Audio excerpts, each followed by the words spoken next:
மதுரை கிட்டத்தட்ட ஒரு 8-9 வருஷத்துக்கு அப்புறம் வரேன்னு நினைக்கிறேங்க.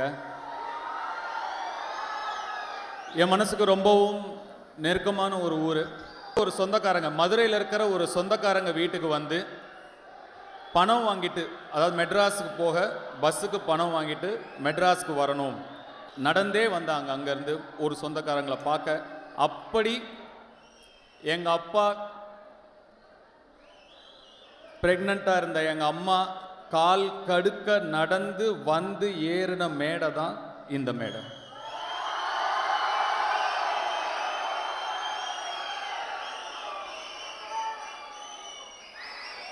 நான் எவ்வளவோ ட்ரை பண்ண அவங்களை எப்படியாவது இங்கே கொண்டு வரணும்னு. எனக்கு இந்த மொமெண்ட் இன்னும் முழுமையாகவும் நிறைவாகவும் இருந்திருக்கும். ஒரு சில காரணங்களால் அவங்களால வர முடியல. எனக்கு மதுரையில் நிறைய சொந்தக்காரங்க இருக்காங்க.